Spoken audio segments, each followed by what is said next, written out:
Hey y'all, it's Santana, aka Tana's Book Diary, and I'm back with another video.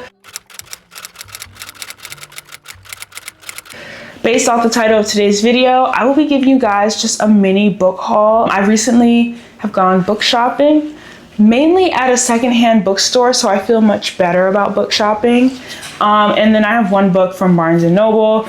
So let's get into it. I'm really excited about this stack of books that I got. So the first book is actually a highly anticipated read, The Princess and the PI by Nikki Payne. And this is actually the signed edition, so I'm really excited about it. I love Nikki Payne. I've read both of her books before this, Pride and Protest and Sex, Lies, and Sensibility. Honestly, Sex, Lies, and Sensibility is my favorite, but I feel like this could top that one. Nikki Payne is a DMV native, so I'm automatically a big fan of her just because of that. But her work is so good, and she does a lot of classic retellings, but make it with Black women as the lead, and it's always a male of color as the love interest. And she does such a great job at making both characters very fleshed out. So let me just read the back for you guys. Fiona Adadi is ready to set her plan in motion. To honor the anniversary of her brother's death, she's going to steal back his brilliant invention from the ruthless corporation that stole it and claimed it as their own. As a famed Reddit detective known as Princess_PI, Fiona has used her sleuthing skills to time every step down to the minute. But with one disastrous misstep, instead of getting justice, Fiona finds herself accused of murder. Maurice Bennett is no stranger to insomnia. These days, he's not losing sleep over the cases he's solving. He's running from the one he couldn't. He's been settling for small-time scandals that don't stir up the guilt he's buried. But when he spots Fiona Adadi at the center of a murder investigation, something clicks. And for the first time in a long time, Maurice feels the old spark of intrigue. However, Fiona is not the helpless damsel in distress she appears to be. Sure, she needs Maurice's help to clear her name, but she's got an ask of her own. She wants a crash course in a real-world detective work. Maurice isn't exactly thrilled. With every late-night stakeout and tension-filled interrogation, their partnership, rife with intense and unexpected chemistry, unravels a complex web of corporate crime and familial secrets. To bring the real killer to light, they'll need to trust each other, and that might be the most dangerous gamble of them all. I'm excited. I love a little romance mixed in with some mystery. So I'm excited for this, and I think the face claim, at least for Maurice, is Jacob Anderson, who I think is on The Interview with the Vampire, so I'm intrigued also by that. So I'm excited for this one. This one was from Barnes & Noble. The rest of the books I have are from this indie bookstore in Laurel, Maryland called The Book Life. I had seen it a couple times on TikTok, and my mom and I were just shopping through, and I was like, let's go visit. It's a small bookstore, but it has so many great book selections, and I had to stop myself at 5, and they were just so well priced too for them to be secondhand and in good condition. So I'm excited to show you. So the first one I got was The Firekeeper's Daughter by Angeline Bully. I've been meaning to read this on my Kindle, but I just could never pick it up. But I feel like with the physical, I will. I'm so excited for this. The cover is beautiful. I'm excited to get through this to see if I want to pick up and read the sequel. The summary is 18-year-old Dennis Fontaine has never quite fit in, both in her hometown and on the nearby Ojibwe reservation. She dreams of a fresh start at college, but when family tragedy strikes, Donis puts her future on hold to look after her fragile mother. The only bright spot is meeting Jamie, the charming new recruit on her brother Levi's hockey team. Yet, even as Donis falls for Jamie, she senses the dashing hockey star is hiding something. Everything comes to light when Donis witnesses a shocking murder, thrusting her into an FBI investigation of a lethal new drug. Reluctantly, Donis agrees to go undercover, drawing on her knowledge of chemistry and Ojibwe traditional medicine to track down the source. But the search for truth is more complicated than Donis imagined, exposing secrets and old scars. At the same time, she grows concerned with an investigation that seems more focused on punishing the offenders than protecting the victims. Now, as the deceptions and deaths keep growing, Donis must learn what it means to be a strong Anishinaabe Kwe Ojibwe woman, and how far she'll go for her community, even if it tears the only world she's ever known. Firekeeper's Daughter is an electrifying thriller layered with a rich exploration of the modern Native experience, a reckoning of current and historical injustices, and a powerful celebration of community. So I'm excited. I feel like we're kind of, based off these two books alone, we're gonna get a lot of mystery thriller action, and I'm excited about it. So yeah, this is definitely one of my more anticipated reads out of the stack. The next one is a two-parter. The first one I got was Children of Blood and Bone, written by Tomi Adeyemi. I got the first and the second book, so I got Children of Blood and Bone, and I got Children of Virtue and Vengeance. I know that there's a third book. They didn't have the third book there because I definitely would have got it, but I had to get both of these because both of them were $5, so I'm excited. So the first book, it says, Zaylee Adobala remembers when the soil of Orisha hummed with magic. Burners ignited flames, tiders beckoned waves, and Zaylee's reaper mother summoned forth souls. Everything changed once magic disappeared. Under the orders of a ruthless king, the Mehi were targeted and killed, leaving Zaylee without a mother and her people without hope. Now, Zaylee has one chance to bring back magic and strike against the monarchy. With the help of a rogue princess, Zaylee must outwit and outrun the crown prince, who is hell-bent on eradicating magic for good. Danger lurks in Orisha, where snow leopards prowl and vengeful spirits wait in the waters. Yet the greatest threat may be Zaylee herself, as she struggles to control her powers and her growing feelings for an enemy. A little dystopian. Little romance, it sounds like. Little taking down of systems. I'm excited. And then this one, I don't know if I should. I'm gonna read it. I'm gonna still read it. I was like, is it gonna be spoilers?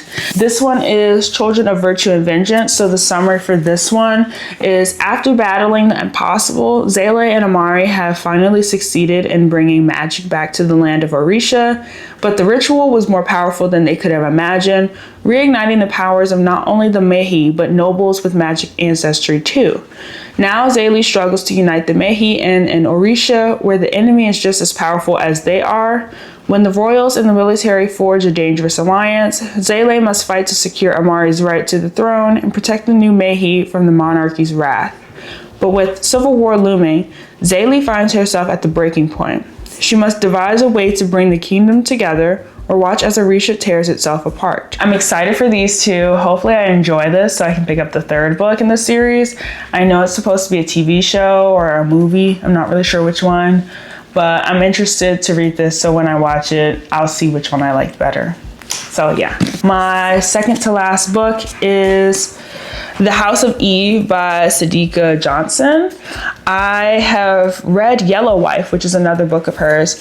So I'm excited to read this one. I loved Yellow Wife. So hard to read, but it was so compelling and I couldn't put the book down.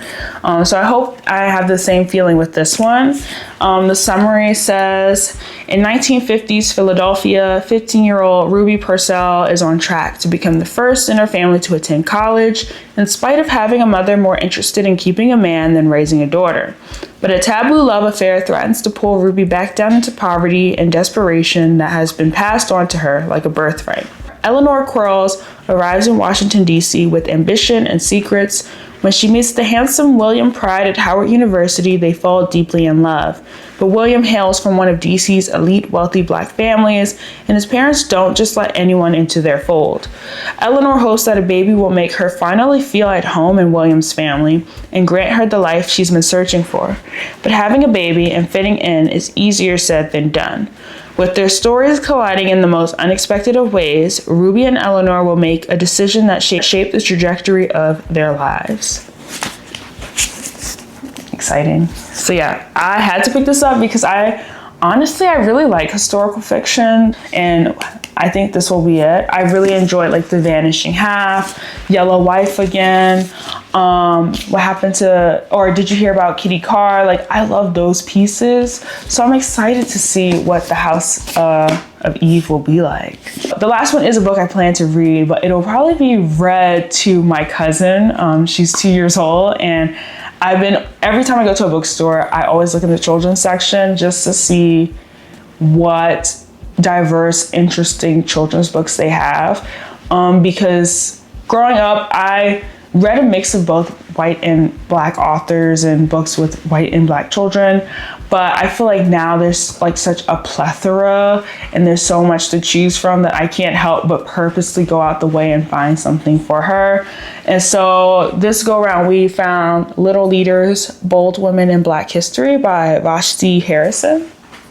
I thought this was so cute. And so on the back it says, featuring 40 trailblazing Black women in American history, Little Leaders educates and inspires as it relates true stories of breaking boundaries and achieving beyond expectations. Irresistible illustrations bring to life both iconic and lesser known female figures of Black history, such as abolitionist Sojourner Truth, chemist Alice Ball, pilot Betsy Coleman, poet Gwendolyn Brooks, mathematician Katherine Johnson, activist Angela Davis, and filmmaker Julie Dash. Among these biographies, readers will find heroes, role models, and everyday women who did extraordinary things, bold women whose actions and beliefs contributed to making the world better for generations of girls and women to come. Whether they are putting pen to paper, soaring through the air, or speaking up for the rights of others, the women profiled in these pages were all taking a stand against a world that didn't always accept them. Now, again, my cousin is 2, so I would probably enjoy this a little more and be able to read it a little more than she will, but I definitely want to gift this to her or have this book around, because as she gets older, she'll pick it up and she'll be able to read it in depthly and like understand. But I just love the images and everything. Yeah, I'm excited. I'm gonna look above me right now. I'm just gonna lift my tripod and talk. So if you can see right there, that's my little area for my youth. From my youth, or things that stick out to me that are important. And one of them is the Rad Woman from A to Z book. And I felt like it kind of was in that same genre as this one. So yeah, I'm excited to read that to her. I see her during the holidays, so I'm gonna pull it out and give her a little lesson. Let her know these women now, okay? So that is my video. I hope you guys enjoyed this like mini book haul. I haven't really been book shopping, just I'm a new homeowner and trying to be financially and fiscally responsible. It's hard sometimes because there's so many good books that have come out that I'm still waiting to get. Like when I went to Barnes & Noble, Blood Moon was there. Fighting the urge not to get it. And my wallet thanked me. I only got one book, but I hope like this holiday season I can like splurge a little more on some books that I've been really interested in getting. But yeah, I also enjoy going to the secondhand bookstore and getting some nice books. Like they are all in amazing condition, and I definitely want to recommend you guys checking out your local library. But if you want to keep the book and highlight and own it, check out your secondhand bookstores. Like they will probably surprise you at how good quality the books are still and the condition, but also like the actual like the good books they have. I think sometimes we get so caught up in if it's secondhand, it's like books nobody wants, but they had like a ton of notably named authors, big books that like just came out that were there for like $20 or less.